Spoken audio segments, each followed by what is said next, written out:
Hello, everyone. Hello. My name is Akil Charlton, as Aaron introduced us. Thank you for the great introduction, Aaron. And talking about our work, it's interesting to hear our work from an outside perspective, but I'd like my co-presenter to present herself. I'm Esmeralda Baltazar, originally from San Antonio, Texas, now currently living in New Market, Tennessee. Yep. I'm originally from Chicago, born and raised, still living in Chicago and raising it up. And so we were invited to talk about this issue, I guess, this topic of Black and Brown alliance building, solidarity, coalition. There are lots of different words to talk about it, but it's really about community building, sharing struggles, working together. I just want to add that Akil was invited to talk about Black-Brown solidarity building. I was invited to do language justice, but as Aaron said, this to me is a very important issue right now. And I want to add a little bit about why, but we also, can I tell them already? Yeah, okay. Yes, please. But when you came in, there were some index cards and some really colorful pencils, right, on your seat. And so what we're asking you is to actually answer. Wait. So we have excuse our nerves. So we have a setup for how this is going to go. We actually did plan this whole thing out, believe it or not. We're going to talk a little bit about who we are, obviously. We are going to get into the opening activity that Esme was about to describe, but I want to do a little bit of just prefacing. I think it's important to give a little bit of, I don't think it's a disclaimer, but it's more about just talking about the fact that you're here to discuss something that's a little bit tricky. It's a little bit sticky. It's not easy necessarily to articulate the language in the way that it comes to your mind when you're thinking all these great things about solidarity and so forth, right? So we're talking about Black lives, we're talking about brown lives, and even the terms Black and brown have a lot of political weight to them, a lot of social weight to them. They can be heavy terms, and just unpacking why this is a necessary topic to discuss, how in context in the United States, in the South, or in Chicago, it plays a role, involves a little bit of unpacking. And so we just want to start by getting a bit of an agreement just from everyone in the room that we're going to be willing to go there, that we're going to be willing, hopefully everybody in the room can at least agree that this is a topic that we are going to get into today, and that we're going to do our best as a group to make this a safe space to go there and to come out on the other side feeling like we got through something together. And so that's ultimately what we want in any of the coalition work that we're doing. But even in spaces like this, just being intentional about setting it up so that we know that there may be some challenges. Somebody may say something that triggers something for you emotionally, but the important part is that we all agree that we're going to get through that struggle, that challenge, so that we can at least all be clear and on the same page. So we talked a little bit about ourselves, but with the group agreement in mind, like I said, we're going to, in talking about the reason why it's important to talk about Black Lives Mattering or Brown Lives Mattering, we're going to have to talk about racism in the United States. We're going to have to talk about the history of colonization of the Western world as we know it. We're going to have to talk about some of those things in order to provide context so we all know what we're talking about, why this is a matter of major importance right now. And we want to make sure that we can be both as honest as possible, but also feel safe to express ourselves and to listen to each other without feeling attacked or feeling like we can't be comfortable in the space to be contributors, equal contributors. Mm-hmm. And the way that I think that is best done is by setting up a space that is both safe, so we can feel like no harm is going to come to us. Not a lot of judgment is going to come upon us for making a mistake. I think it's okay to make a mistake. It's okay to use a term that you may not be 100% familiar with. It's okay to allow for somebody to say that. And so I think with the understanding that we're just mindful of our audience. I don't think that anyone here is here to disrupt the flow of the evening. I think that everyone came to make sure that this is a good thing. And so just being mindful of the fact that disruptive behavior will throw off the goal of everyone in here. So we want to start by being mindful, of course. One thing that I found that helps with groups is, sometimes just a quick ouch, it's a safe word. It's like popcorn, if someone says something that hits you here, they talk about a group that you're a part of in a broad way that you think isn't accurate, maybe you want to say ouch, and you can practice that now. You just raise your hand, say ouch. If you hear somebody say ouch, maybe you've said something and you want to take a moment and we can ask what that ouch is about and we can settle that and then we can move on. And that's really our goal, is to be able to clarify. And that gets to the next piece, which is really just I think ultimately it's better to focus on getting clarity, informing others around what happened that created the ouch, rather than to get on somebody's case about it. I mean, ultimately, we're just trying to learn from each other. And the better end to this whole evening, to the workshop tomorrow, is that we all come out with a little bit more understanding than we walked into this event with. And so we believe through the work that Esme does, the work that I do, through the work that we've done together, from a popular education, it comes from a popular education root. And our belief is that you all are as much experts in the room as we are. And you're experts on what makes you feel a certain way when somebody says a certain thing or uses a certain phrase. When we discuss a certain topic, you have your own insights. I'm sure you all have done some research into the things that you're interested in. And you have the ability to inform someone in the audience why a phrase, a term, a way of speaking out about something affects you in a certain way. And we can teach each other some better terminology. We can teach each other some information about where the terminology comes from, so that we all grow a little bit. So that's one part of the agreement, and I'm hoping, and if we can get everybody to just raise a hand saying you're on board with that, then we can move on from the safe space part. Is everybody down to make this a safe space? Are you down for that too? You weren't ready? Okay, I see your hand now. I'm just picking on you. But I'm glad that you're down. In terms of inclusive, so we want to make sure that everyone feels like we can participate. And obviously there are different levels of comfort with talking in the room. Some people are more comfortable speaking in groups, in front of groups. Some people are less comfortable speaking in front of groups. So just be mindful of your airtime. If you're one of those folks that loves to contribute in the conversation, I think one thing to think about is if you've spoken, this to before me piece, that to before me, if you've said something, you've had this really insightful comment, and then you can let a couple other people speak. Let at least 2 comments happen before you reiterate your awesome comment. I think that it's important to not create volleys between audience members. We don't want to turn this into a direct dialogue between us and one person in the audience, because everyone came to gain something out of this. And so just being mindful of that. And then lastly, I think that it's just always a good practice to seek to be understood. To seek to understand before seeking to be understood.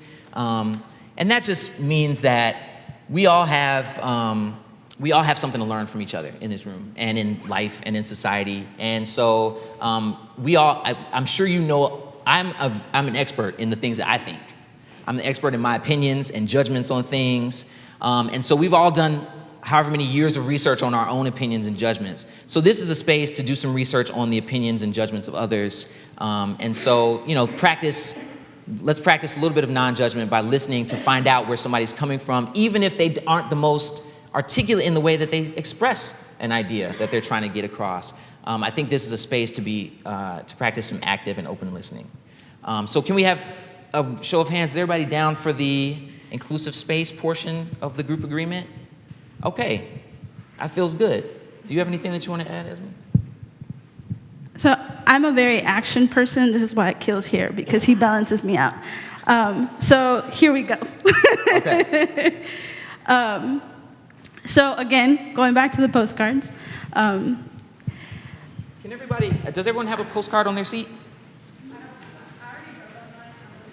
Oh, okay. Well, do we have any extra? If we have extra postcards, there are a couple going around. Okay, great. There's still some extras. We'll pass them around. You should have a pencil. Yes, you can. So I want to tell you what's happening.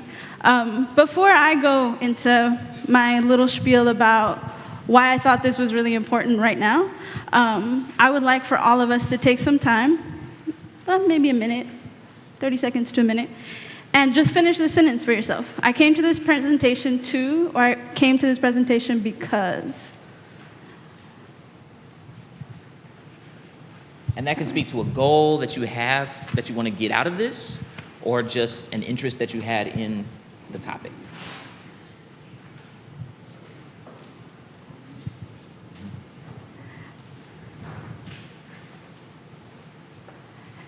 And can we get a few volunteers to share? Thank you. Yes.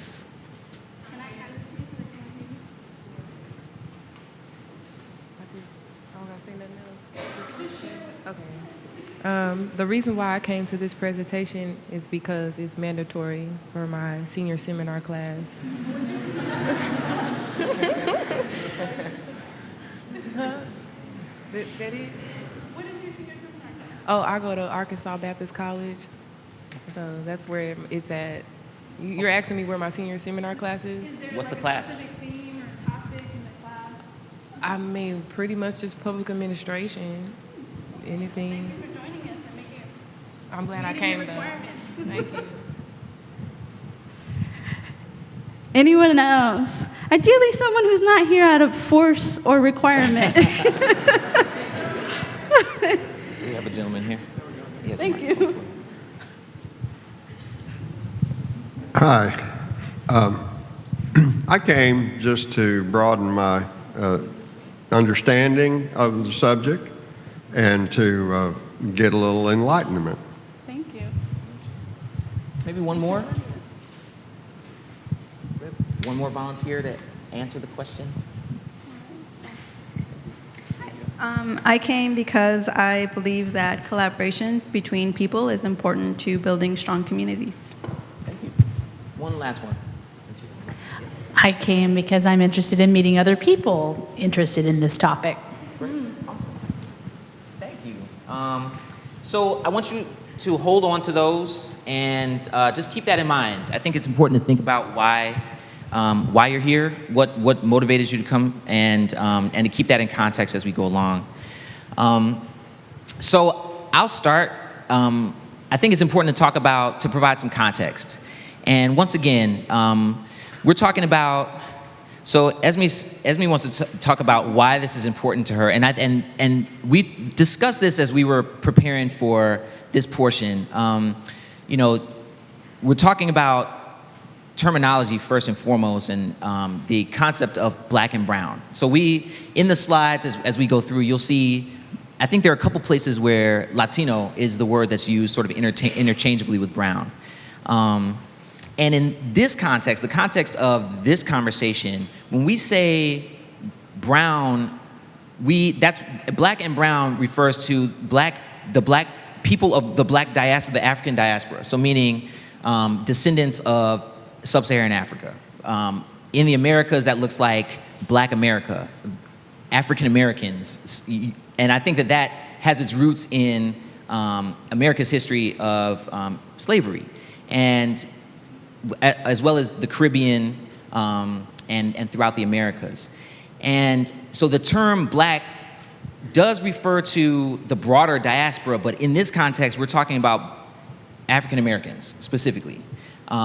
Because that has although we will be talking about other regions outside of the United States, we're going to be talking more broadly about coalition building. In terms of what started this conversation, the work that we've done together, we're going to be talking about a lot of domestic examples specifically.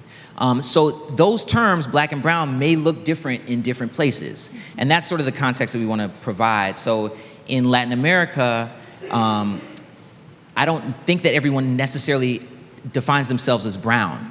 I think that depending on where you are in Latin America, there are some very clear caste systems, color caste systems. So you can be a white Latino, you can be a black Latino, you can be a brown Latino or an indigenous Latino of whatever country that you're from. And in the United States, that's a category. But outside of the United States, that can be several categories. And it's similar, I think, in the Black diaspora. I think that in Haiti, blackness is definitely a different thing. In South America, in Brazil, blackness is a different thing. Although I think there's a common understanding about African ancestry, that is the link to blackness. And I think in this context, the brownness is the link to Latin America, Central America, South America, and the Caribbean. So we wanted to provide a little bit of that context. But was there more that you wanted to add? I think the only thing I'll add is that I think this whole presentation is going to tell you the why, basically. So I'm going to leave it at that, and then if there's anything I need to add afterwards, I will. Okay. So let's just talk about from the beginning, from the early days. So why is it that in the Americas more broadly it looks different than in the United States? Well, the United States, as we know, was not the only area to be colonized by Spain. Great Britain primarily were the major powers. France had a role. Portugal had a role in colonizing the area and creating what we now know of as the slave trade. But just some history about that. I wanted to include this to talk about how I think alliance building is something that has been happening, that happens under distress. I think that people often drop their allegiances to things that weren't working for them and form new allegiances around a threat, a common threat that they see. And I think that during the colonization of the Americas, the common threat that many of the indigenous people of the Americas, as well as enslaved Africans, were experiencing were the colonists. That was the common threat. The common threat was being forced into slavery. The common threat was fear of death. I mean, being killed or enslaved, or any number of atrocities. And so there are examples throughout history of when indigenous groups throughout the Americas and enslaved Africans formed alliances. I think some great examples the better examples, I think, are from the Caribbean. So like the story of the Haitian Revolution, I think, is a great story of where it was primarily led by indigenous groups that were doing what they could to address the influx of the clergy and the role of the clergy in the colonization of Haiti, and were blocking the development of new religious settlements, Christian settlements in Haiti. And that was a major factor in turning the revolution and gaining Haiti's independence. And a lot of that work was done on the plantations, on the cane plantations, and that was both indigenous, workers and African workers. I think there were slaves. There's no nice way to put it.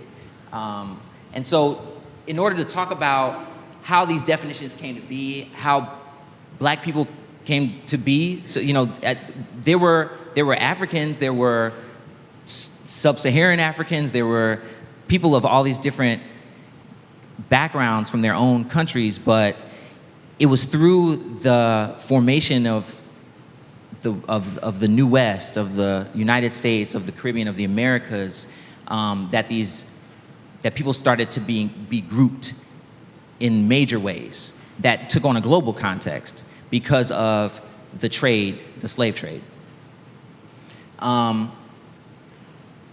Just to talk a little bit about, this is from the People's History of the United States.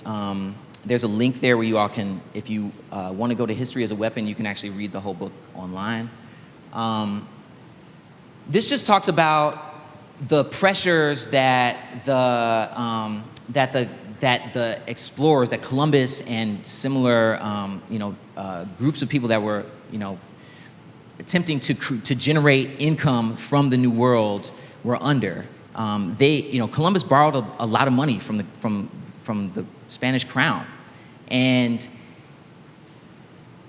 he needed to come back with some cargo, and there was a very, very gross misunderstanding about what the New World held in terms of gold. The expectation was that there was going to be tons of gold here, and there was not tons of gold here, at least not everywhere that.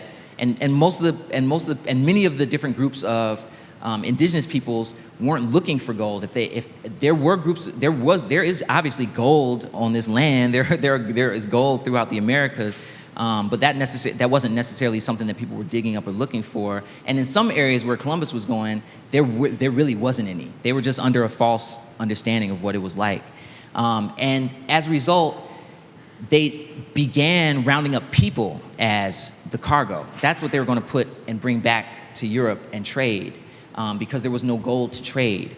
And that created this massive industry that lasted centuries and only recently really was dismantled.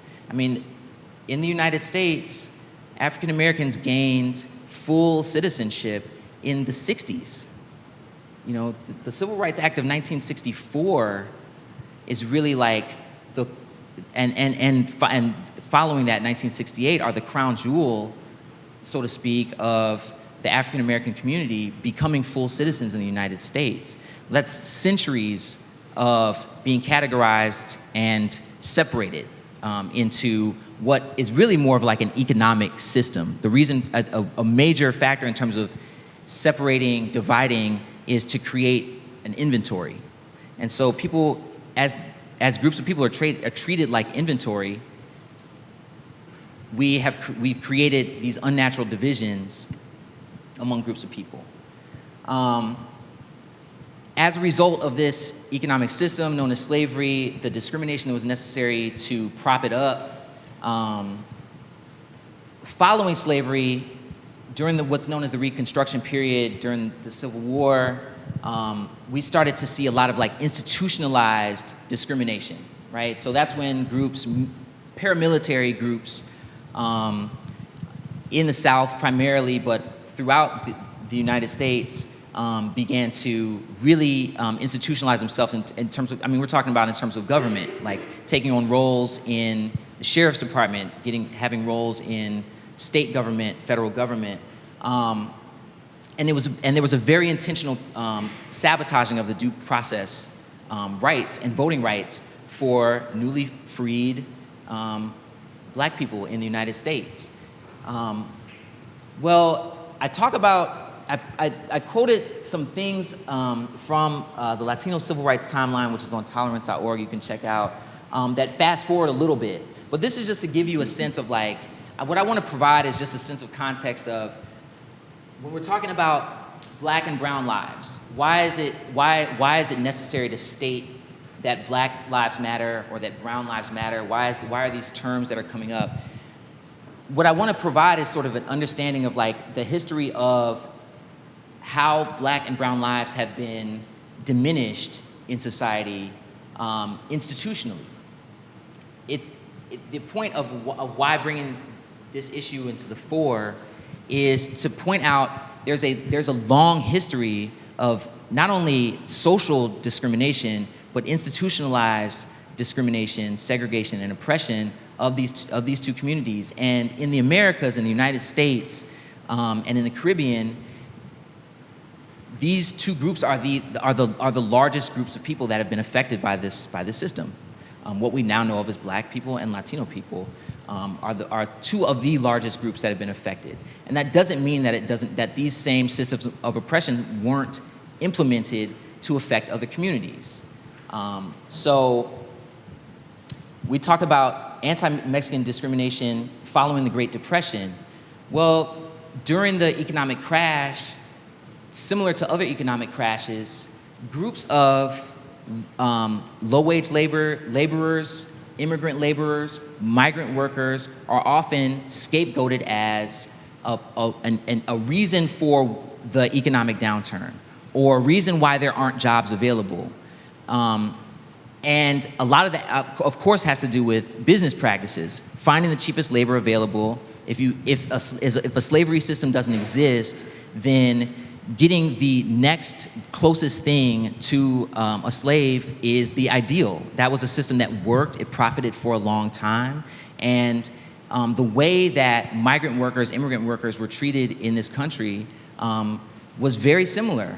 And following the Depression, there were so many low-wage jobs that were being filled by Mexican immigrants because of United States policies that opened up doors for an influx of millions of Mexican immigrants into the United States.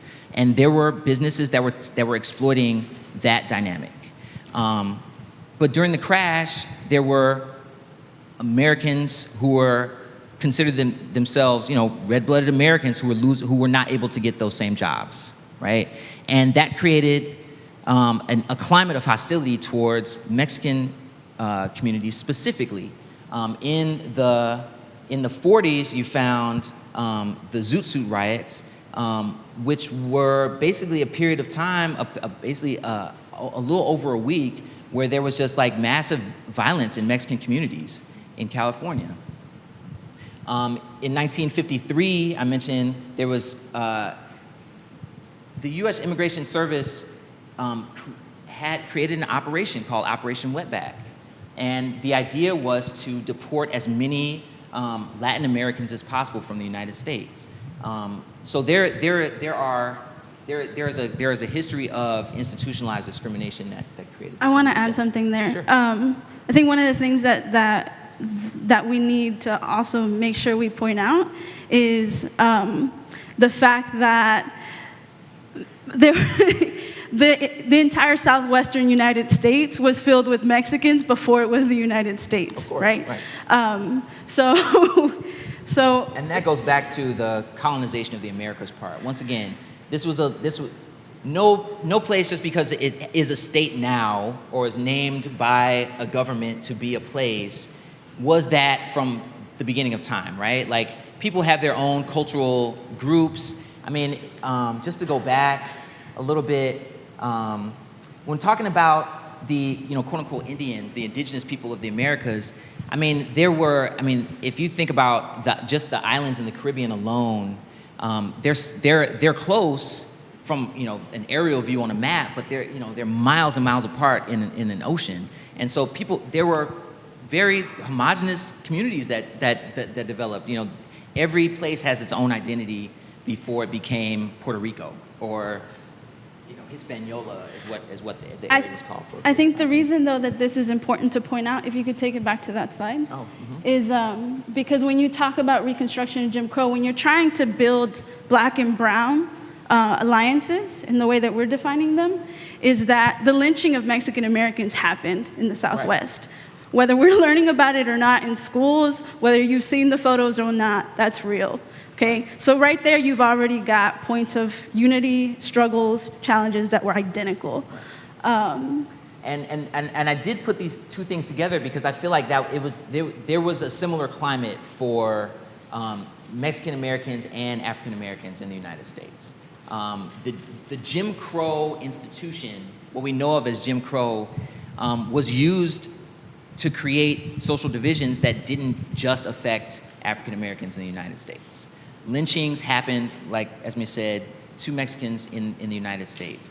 Prior to that, one of the things that I really want to talk about, so we can talk about the civil rights era. I think that this is another area where there were many shared struggles that were emerging across cultural groups. So we saw that, the Civil Rights Act of 1964 and the Equal Employment Opportunity Commission was very, very, very largely influenced by United Farm Workers, or Farm Workers United. And, United Farm Workers. And it was very influenced by the work that the farm workers were doing to bring attention to the discrimination that was happening primarily to migrant workers. I mean, yes, African Americans were being discriminated against in job situations, but there was a completely different level of discrimination when you're talking about the Mexican community. And that has a lot of domino effects. And so, as a result of the successes with the Civil Rights Act of 1964, there were many. There was a real strong growth of the Chicano movement. The Chicano movement has been in existence in the United States since the turn of the century. By many accounts, I mean, when you look at the development of the farm workers, of United Farm Workers, that has its roots in a lot of the turn of the century migrant labor practices. Oh, thank you. Can y'all hear me okay? Okay. Thank you. And in '68, you get the Fair Housing Act and the emergence of the Indian Civil Rights Act, which is a set of acts that are part of the Civil Rights Act of 1968 that have to do with how Native American communities self-govern. The reason why I wanted to include that is because when we're talking about the brown in this country, we unfortunately have to talk about, we don't often talk about the diversity even in that. I mean, some of the earlier discrimination that we experienced, I want to talk a little bit about the war on drugs, because I think that was that set a lot of precedent for how discriminatory laws and policies were set up. Around the turn of the century, like I'd say pre-depression, but this is really like around the turn of the century, the Philippines were acquired by the United States. And in the Philippines, there was a huge opium addiction problem among the working class. I mean, it's used as a relaxant. The working class, people who were working really hard probably wanted to relax at the end of the day. This became a major association that Americans had with not only Filipinos, but with China. And some of the earliest, I would say most racist laws that led to what we now see as the war on drugs started with those communities and with the Mexican community. The Narcotic Acts of 1914 was primarily influenced by these scholarly articles that were written about the dangers of the Chinamen, quote unquote, on opium. The threat of Mexicans smoking marijuana and being violent toward white women, black men raping white women on cocaine. There were articles published by government hired there were government studies that were put together to look at the use of cocaine in the black community and its relationship to violence against white women. There's a movie called Birth of a Nation that was part of an American propaganda machine during the Jim Crow era that fed a lot of these beliefs about the dangers of the black community. And as a result, that stirred up the popular support that the government needed in order to pass this Narcotics Tax Act, which essentially, following that, was the Marijuana Tax Act. And they actually they spelled marijuana, quote unquote, H-U-A-N-A. That's the pronunciation. We spell it with a J now, but it was the term that was used in Mexico by Mexican working class people for cannabis, which is the actual name of the plant. And the term, I just want to point out the inherent racism, the subtle racism behind the use of that term when it became law, when laws were written against the use of it, to tax it, and essentially prohibit the sale of it. It wasn't called cannabis anymore. It wasn't called hemp anymore, because cannabis was prescribed in medications throughout Europe and the United States. Most women were prescribed cannabis for menstrual pains, if not cocaine. Opiates have that effect on they have medical benefits to them. We're discovering now, but at the time there was an understanding of the medical benefits then, and it wasn't until this sort of stir around the fear that was being played up in order to create basically an economic barrier to the sale and distribution of it, that they started using the term that was used colloquially by Mexicans in the United States, by Mexican migrant workers. But when we talk about now some of the shared struggles, I want to point out that more than half of the state and federal prisoners in the United States, now this was as of 2013, I doubt that much has been done to equalize this. So my guess is that primarily that in terms of the male prison population, the majority of men who are in jail are Black and Latino, or Black and or Latino.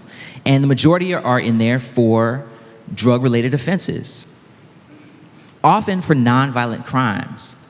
And those laws that were instituted were supported by and often founded in racism against Black and brown peoples in the United States. And so a shared struggle that we have that is very much affecting our reality right now. The reason why I wanted to bring this back to creating context, when we talk about when we see Black Lives Matter as a hashtag on a news screen, lately it's been directly in relationship to instances of violence between police and the Black community, or the government and the Black community. Now, not to say that the hashtag hasn't taken hold in other settings and other contexts, but it's in right now, the biggest issue is the relationship between the police, law enforcement, the structure, the prison system, and communities of color in the United States.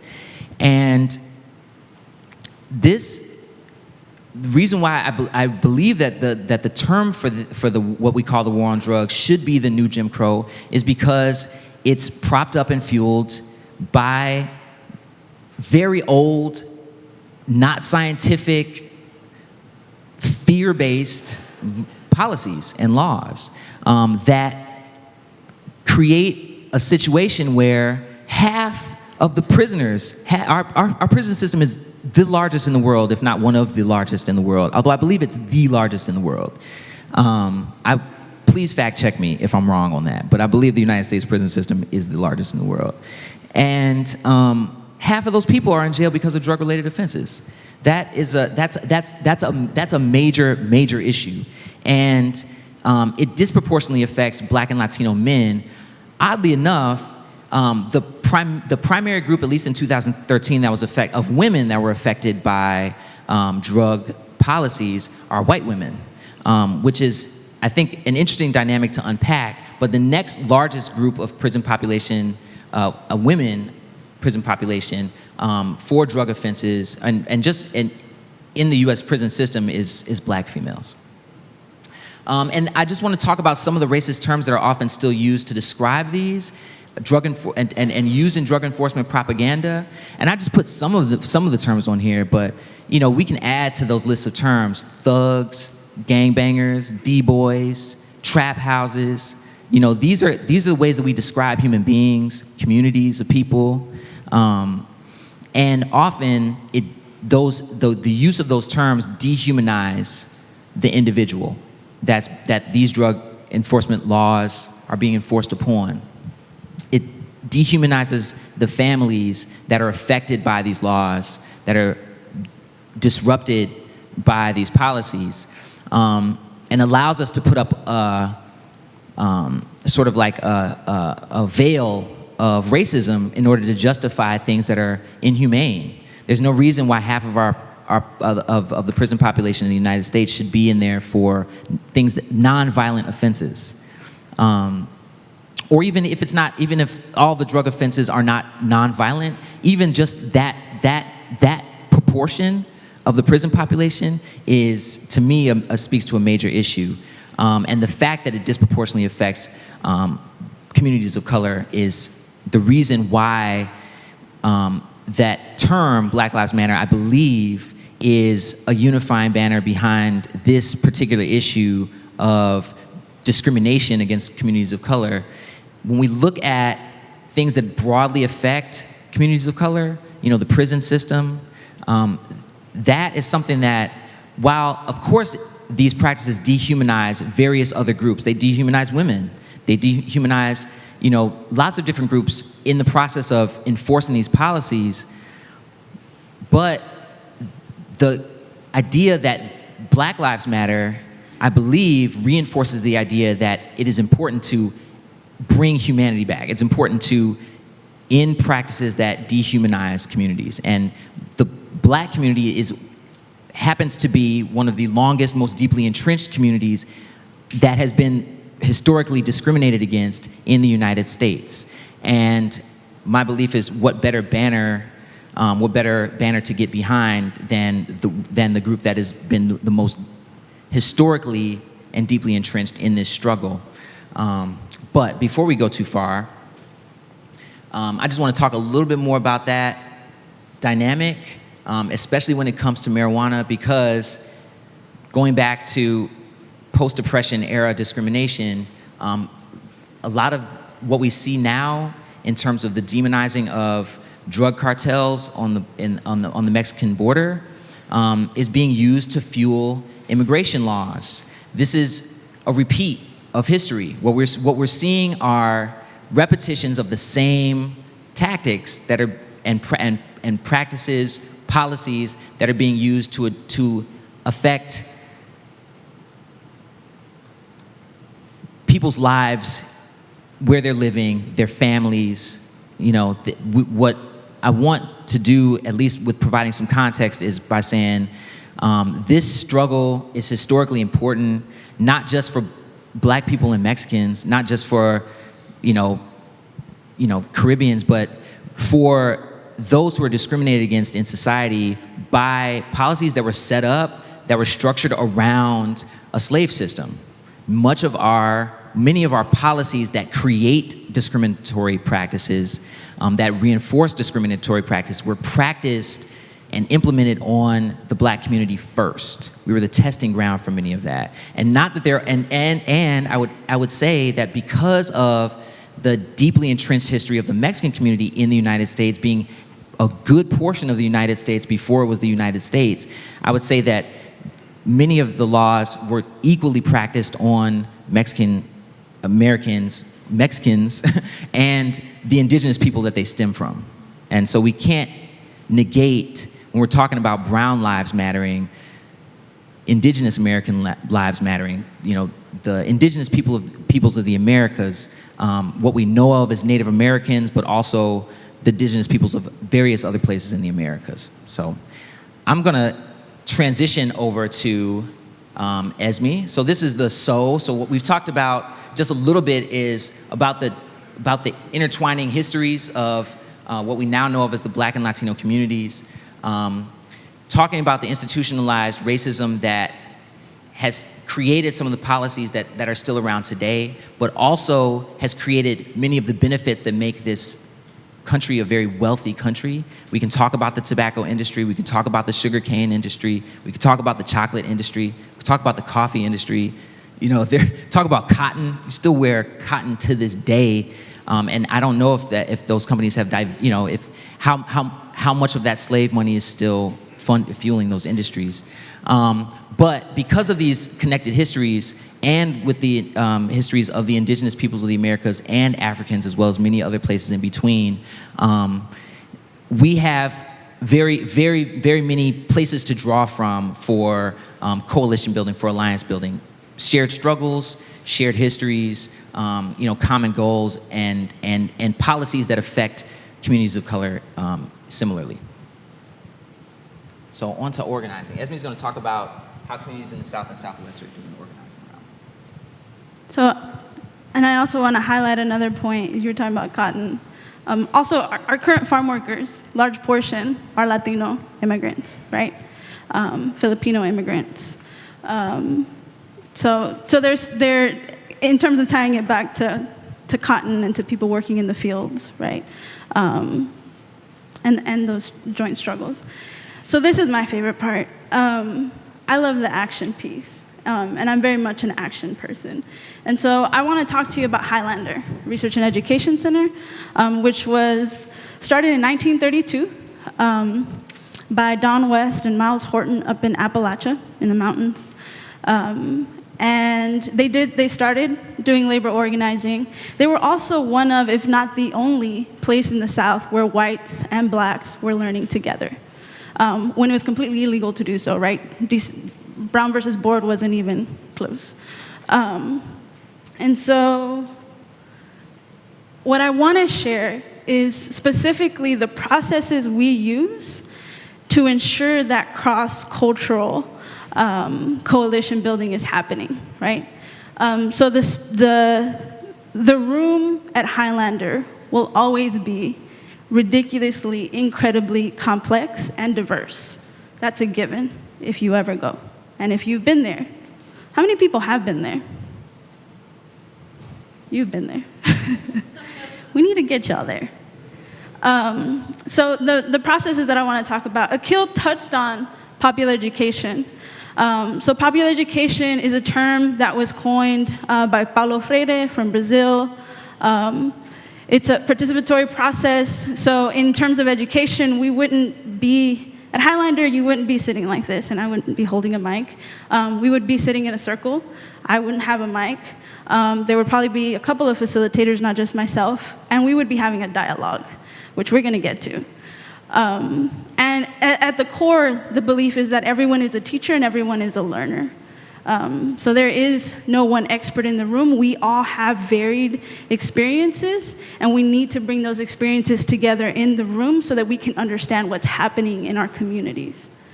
And so just to give you a little frame, this is the pop-ed spiral that we use. So this is part of the process. And people come in at different parts of the pop-ed process. So at Highlander, we make a call out.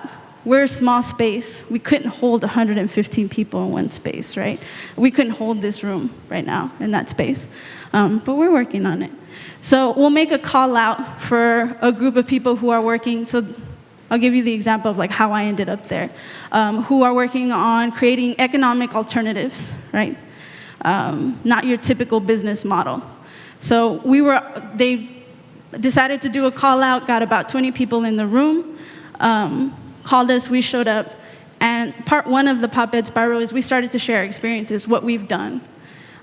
There were elders from Texas, there were young people from across different states, all of whom had created some different type of business model, had been running it for 25 plus years or less, or were just experimenting, or actually could teach other people how to start their own business.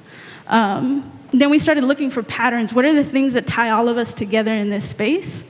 And we started to add new information based on who the facilitators were and what information they could give us. So we started to learn, in that specific space, we started to learn about cooperatives. So worker-owned businesses, I don't know if you've all heard of that, but worker-owned businesses are basically where the people who work in the business own the business. Pretty simple, right? So it's not an owner and a bunch of workers. It's all the workers own the business. And we made a decision as a collective that we wanted to grow our group from 20 to at least 100 people across the region that were interested in cooperative economics, and we wanted to learn from them because we knew there were more people in the region doing this work. And so we did that. And this group is actually called the Southern Grassroots Economies Project. You can look them up, sgeproject.org. And the gathering is called Coapicon, happens in October. And it is actually largely Black and Latino immigrant. So this is just to give you an idea of the space. This is our youth organizing camp at Highlander. So it's a space that holds about, I don't know, 30 to 40 people in rocking chairs. So this is what Aaron was telling you about. Language justice isn't just about Spanish and English, but in this particular, when we're talking about Black and brown lives, that's normally what we're typically talking about is Spanish and English translation and interpretation. But language justice for us is broad. In the South, there are many languages that are spoken, not just Spanish and English. So I want to give you an idea, too, of what that process looks like. So if we were doing language justice in this room, you would have people whose primary language is not English in this space being able to dialogue with us. Because we would have, and you can barely see it in that first picture, we would have equipment And we would ask you at the beginning, if you are not bilingual, you need a piece of equipment. So if we're talking about Spanish and English, and you are not bilingual, you would pick up a piece of equipment, and you would have someone interpreting the entire session in whatever language it is you don't speak. And that would allow everybody in the room to speak their native language, right? And so what you're seeing here on the right is a group from El Salvador who does popular education. They run a pop ed center there. And remember, like, pop ed originated in Latin America. So they're writing everything in Spanish, and this young man on the other side is writing everything in English. Meanwhile, people are getting interpretation in English in their ears while she's speaking in Spanish. So this is language justice. We would love to do a language justice training at some point. This is actually what will help a primarily immigrant community connect with a community that doesn't speak, right? In this case, Spanish. Is you can actually start to strategize and work together in this, when you have the space organized in this way. Hey, Esme, can I stop you for a second? Yes. So just to share a story about the work that we did together, I spoke on the phone with one of our colleagues from the Transition Advisory Council when we were working with the Little Village Lawndale High School, which is on the west side of Chicago. And we'll talk a little bit more about our work at the Crib Collective, but the context for that is that in Chicago, it's very segregated, traditionally segregated city. It's a big city, very diverse city. There are areas that are very, very diverse, but Chicago's got a sort of a culture of segregation. So the South Side is very black. The West Side can be very Latino, and very black. But where we were staying, it was as a deeply entrenched black neighborhood. North Lawndale is a very old black neighborhood, and Little Village is a deeply entrenched Mexican neighborhood. Primarily, I would say, more immigrant neighborhood. And Tiffany Childress, who was one of our colleagues on the advisory council, happened to be a black woman who was living in North Lawndale, working in North Lawndale, but fluent in Spanish. And she grew up in Santa Ana, California, and had many friends who were Spanish speakers, many Mexican friends, and grew up around Mexican culture, so she adapted fairly well. But her role was really she ended up really serving as like a bridge for these communities when it came to community meetings, because she could code switch very easily, and she influenced the addition of translating devices for our community meetings. Mm-hmm. I'm really glad that you added that, because this is costly. When you talk about hiring interpreters and buying equipment, microphones, making sure they all have batteries, I mean, you get to some thousands. And so what we would do in San Antonio is that we actually had someone who was bilingual in the front of the room translating, and that takes longer, right? It's not simultaneous. So you have someone speak in their native language, and then you have someone else translate, which takes a lot longer. But that's what you have to work with when you don't have the resources. But if we can raise the resources, this is the ideal, right? Yeah. So I want to make sure we get to this. This is one of my favorites, and actually I want to highlight a North Little Rock example in cultural organizing. So Highlander has actually been critical in the founding of alternate routes. Has anyone ever heard of alternate routes here? No. Dang it. Great. New things. So Alternate Roots is a Southern regional arts and social justice organization. It networks artists across the South, and also provides funding to these artists. So you all actually have a crew in North Little Rock who received some money. And there's a website where you can reach them at alternateroots.org, Partners in Action Cohort 2015. Ideally, I would have been able to click on that and show you those nice pages. But basically what this cohort is doing is that we are touching on this particular topic about the prison industrial complex, how it's affecting young people, how it's pushing young people from school to the prison. And what's really neat is that these artists are using art to create alternatives to the prison system. So young people, instead of going into the prisons, are coming to these art programs and creating art about the prison system, and then sharing it back with the community. And there's a couple different groups that are doing this. This one's a group in Virginia. There's a group in South Carolina. But I would check out alternateroots.org when you get a chance. So Alternate Roots was founded at Highlander by some elder organizers about 40 years ago. And there's actually a gathering coming up, a youth gathering at Highlander in June, so that we can connect with some of these elders who are using art at the forefront of social change. This is crucial for us. We believe that this is how we'll win. So we cannot win if we are not connected, if we are not connecting young people to the elders who have been organizing for years. So Highlander is an 83-year-old organization. We're connected to the Student Nonviolent Coordinating Committee members. We're connected to a lot of elders in the South. And if we're not connecting these young people to them, they're not learning from what didn't work, right? And what did work. So part of what we do is always make sure that the elders and the young people are in the room together, learning from each other, and learning from some of the difficult conflicts that happen. How much time do we have? We do want to leave time. We do want to make sure there's time for dialogue, and we have gone over our talking time. So unfortunately, we had a lot more to share, but it's tough bringing in all this context. It's really tough to bring in a whole set of methodologies. So I do want to take a minute to just sort of like wrap up like what the connection is between these methodologies, why Esme's talking about language justice, cultural organizing, and how that relates to sort of like the bigger piece around Black Lives Matter, and why that's even coming up as a matter when we're talking about Black and Brown coalition building.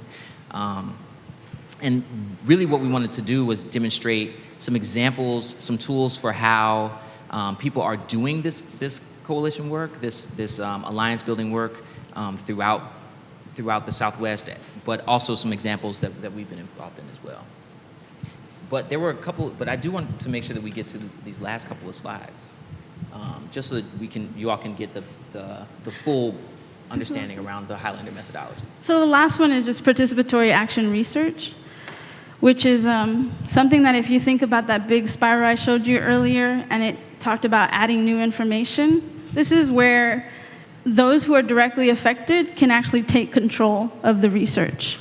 And so there's so many examples. I'm going to give you the example that we did in Chicago because it was a Black and Brown community, is that we connected the young people from Little Village, very segregated Mexican neighborhood, and North Lawndale, segregated African American neighborhood. We connected them, brought them together in the same space, and they actually went into both of their communities and asked questions of the people there, like on the street, in the stores, to try to identify what the issues were and the challenges were in their communities. And we're really looking at both communities, so having people really think about the other community, why they don't go there, what would happen if they did, like some of these perceptions. And then the group came back with all of this information and photos, and then identified what their top 5 priority funding areas would be. So this group was given $30,000 to fund youth-led projects, and they identified what the issues were in their community and what they wanted to fund based on that. So they used this process. They did their own research. And there's other settings where I can share, especially in the public schools where this has happened. But at the core, it's those who are directly affected taking their own initiative to do the research on whatever issue they're currently facing. So, thank you all for listening to us. Thank you all. We do have time for just a couple questions. I know that we're running a little bit over. The good thing is that they'll be here tomorrow, not here, but continuing this a little bit more in depth than even that. So if you do have time tomorrow, get with Erin, and she'll be able to give you that information as well. So a couple questions, and then we'll get out of here. Raise your hand, and we will get a microphone to you. It's got to be at least one. It's like, where do you start? Right. Right here. Hi. Would you guys be able to share a little bit about how, what sort of outcomes you got from participatory action research in the school that you were working, and how some of the parents got involved in the process and the outcomes? Yeah, well, so we were working with, so we were running a youth organization. We started this grassroots organization, and we were working with youth that applied to be part of this youth grant making team. That's what we called it. And essentially it was just pass-through money. So we got a grant from a local foundation, and this grant was to be distributed as small grants by youth for youth. And so we recruited the team of youth by word of mouth primarily, some friends with teachers in the neighborhood, and the students reached out and did their own marketing and outreach to other youth to get proposals back. So young people from sort of out in the community submitted proposals for things that they wanted to do that they thought could address our funding priorities. And so the outcomes, I would say in terms of around the participatory action research, I think a major outcome was understanding around the dynamics in the communities and some of the related dynamics. So when we did a walking tour of North Lawndale, the students that were from Little Village who had never been to North Lawndale got a greater understanding of some of the dynamics that related to why they were seeing what they were seeing. You know, they were seeing each other's neighborhoods. So we went through like some of the major thoroughfares in each neighborhood. Like in North Lawndale, Roosevelt Road is a major street, and in Little Village, 26th Street is a major street. And so we took them through the areas that we felt like we could introduce them to what was going on in the neighborhood that gave them a sense of that. And they were able to develop a list of funding priorities that they felt could impact what they identified as like issues in the neighborhood, like major social issues in the neighborhood. And so I think that was really the strongest impact, was they were able to understand common struggles that were affecting both neighborhoods and identify a place where they can put some funding behind that. Right here. Hand in the back. So what about, and I lived in Chicago for a long time, so what about an area like Rogers Park, where the most diverse neighborhood sometimes they say in the world? How do you take that to an area like that? Because I know personally I had a friend who couldn't go from Broadway to Clark Street, which is a 5-block radius. And so how do you not only make these kids feel safe going into these other neighborhoods, but at the same time, like, what age demographic were you working with, and where do you try to catch them at to where you stop that fear of like, I really can't go to some of these people, the way the gangs are set up there, you can't even go to a grocery store, or you have to get on a train and go a few stops to be able to go to a safe area. So we actually worked with the group called Ceasefire early on, which is a group that had worked was actually catching middle school students who were on the track to join some of these gangs before they got there. And a part of the way they were being brought into the space was that we knew they were siblings, sons, daughters of people who were already in these gangs. So that's one thing, is we were working with folks who already were working on the gangs issues in this particular neighborhood. But the other thing too was that I personally visited every single school where we recruited, and then I offered to pick up every child who decided that they wanted to join and drop off. So I had very personal relationships with all of these students in terms of like understanding what was going on at home. I learned later that these people are called social workers, which I didn't know, but apparently, like, I just knew that that's what needed to be done, you know? I think it's also about like one of the tactics that we discussed as like a way to do that, I think, is like finding places where people convene. You talk about Rogers Park, and you're right, Rogers Park is very diverse, but because of gang territories, Howard Street is inaccessible for some students, or you have to kind of find routes around. Well, I mean, it's a major urban center, so you are going to have issues like gangs and territories and things like that in some of the major urban centers. But there are also places where people typically do convene. Like we did. Schools are one example, but I think another example is like Lawndale Christian Health Center. Like they have like this huge fitness facility and health center on the west side on Ogden, which is like really the divider between the Black and Latino communities. But everybody comes there. Like you go and the staff is it's diverse for that neighborhood. The neighborhood is like, North Lawndale is like 97% Black, and Little Village is like 97% Mexican. So that is the diversity. But in Lawndale Christian, that is the diversity of the community. You see both communities represented in the staff, in the patrons, in the patients, et cetera. All because it started with the LCHC was started to address the infant mortality rate in the Black neighborhood in North Lawndale. But the interest was so strong because they were providing a basic need where people would gather, that the Mexican community became very involved in the development of this, and it's huge. It's a huge facility that is a safe space for the community. We have time for one more. Wait, sorry. Go ahead. I want to make reference to, you're talking about Black and Brown Lives Matter, and you made a reference to the police brutality. Mm-hmm. When you're combining the two communities together and asking them questions about how do they help their community, does that topic ever come up? With how we can help with the brutality that the two are facing, and it's a reality today. It's like serious business that we look on the news and the TV, and it's all you see is your males being targeted for different reasons, for whatever reason. That's a huge problem. Where does this diversity come in together to try to help correct it? That's the case for why it's necessary. I think that's probably one of the strongest cases. Outside of, labor laws. I think it's, or labor practices. The Fight for 15 is a major place where the need for diverse alliance building is important.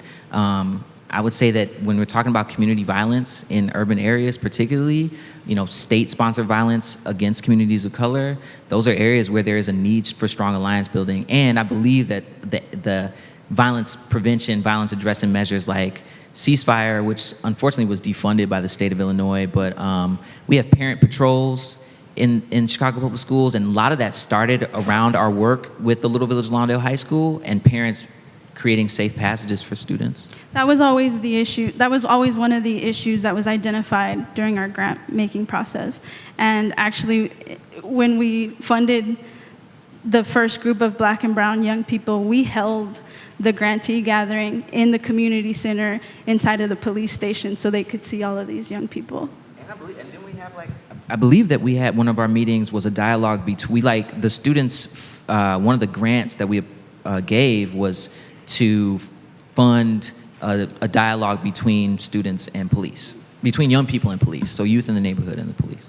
Part of the reason that we do these programs is to start a dialogue, and one of you even mentioned this in the beginning of why you're here, to meet other people that are interested in this topic. So I hope that you continue this conversation.